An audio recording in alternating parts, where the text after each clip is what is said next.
जगण्यासाठी लागणारा एक सेकंदही आपण विकत घेऊ शकत नाही। तेव्हा तो नेहमी विचार करायचा की अरे मी रिटायर झालो ना की मी हे करणार आहे, अरे मी रिटायर झालो की मी ते करणार आहे, असा विचार करून आजचा जो त्याचा जगण्याचा क्षण असायचा तो उद्यावर ढकलायचा।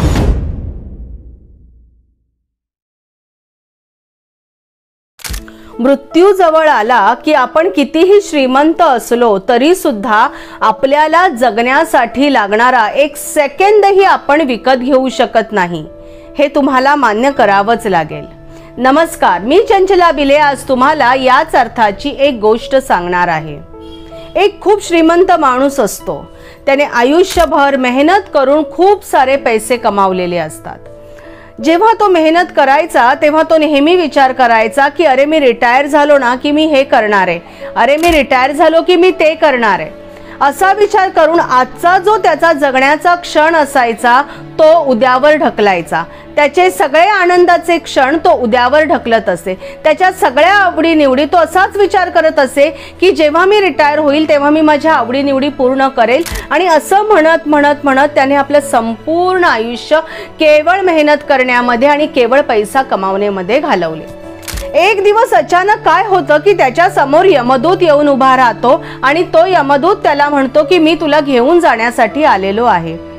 श्रीमंत माणूस घाबरतो, अरे मी तर अजून जगलोच नाही, मला जगायचंय, असं तो त्या यमदूताला म्हणतो। यमदूताने त्याला उत्तर दिलं की तुला आता जगायचं असलं तरी सुद्धा तू जगू शकत नाहीये, कारण आता तुझी वेळ झालेली आहे, तुला माझ्या बरोबर यावंच लागेल। तो पुन्हा यमदूताला विनंती करतो की यमदूता मला निदान तू 3 दिवस तरी दे, मी 3 दिवस तरी माझ्या मनाप्रमाणे जगेन, तुला माझ्याकडून जेवढी संपत्ती पाहिजे जेवढा पैसा पाहिजे तू घे, पण मला 3 दिवस तरी तू दे जगण्यासाठी। यमदूत शांत उभा राहतो, काहीही बोलत नाही।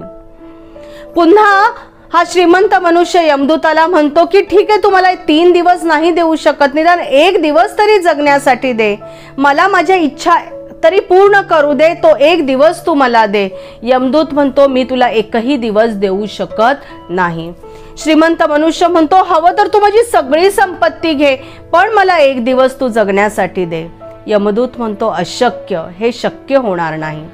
आणि मग पुन्हा हा श्रीमंत मनुष्य त्या यमदूताला विनंती करतो, यमदूता मला काही सेकंद तरी दे, मी काहीतरी संदेश माझ्या पुढच्या पिढ्यांसाठी लिहू इच्छितो, तो संदेश लिहिण्यासाठी मला 1 सेकंद, काही सेकंद तरी तू दे। त्याची ही जी मागणी आहे ही मागणी यमदूत मान्य करतो आणि मग हा मनुष्य लिहायला बसतो। तो लिहितो की आपल्याकडे कितीही पैसा असला, करोडो रुपये देऊनही आपण जगण्यातला एकही सेकंद, एकही क्षण विकत घेऊ शकत नाही। त्यामुळे आपल्याला आवश्यक त्या गोष्टी जेव्हा आपल्याला मिळतात तेव्हा त्या मिळाल्यानंतर जीवनाचा आनंद आपण घ्यायचा। साठवून ठेवण्यामध्ये, मेहनत करण्यामध्ये जर आयुष्य आपण घालवत राहिलो तर आपल्या आवडीनिवडी पूर्ण करायला, आपल्याला हवं ते मिळवायला आपल्याला वेळच मिळत नाही।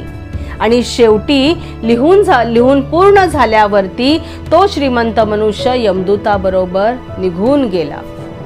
तर आपण या गोष्टीवरनं काय शिकतो? आपण या गोष्टीवरनं शिकतो की आपण जगत असताना रोजच्या वर्तमानामध्ये आपल्याला जे हवं आपल्या मर्जीने, आपल्या आवडीनिवडीने जगलं पाहिजे। आपल्या जगण्याचा आजचा क्षण आपण उद्यावर ढकलता कामा नये। उद्या कुणीही बघितलाय, उद्या काय होणार आहे, कसं होणार आहे हे ना तुम्हाला माहिती ना मला माहिती, उद्या कोणीही बघितलाय। आणि म्हणूनच आजचा क्षण जो आहे तो आपला आहे, तो जगा, आनंदाने भरभरून जगा।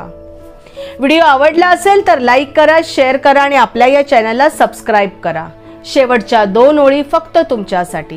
प्रत्येकात आहे काहीतरी खास, प्रत्येकात आहे काहीतरी खास, म्हणूनच जगण्याची आहे आस, म्हणूनच जगण्याची असावी आस। धन्यवाद।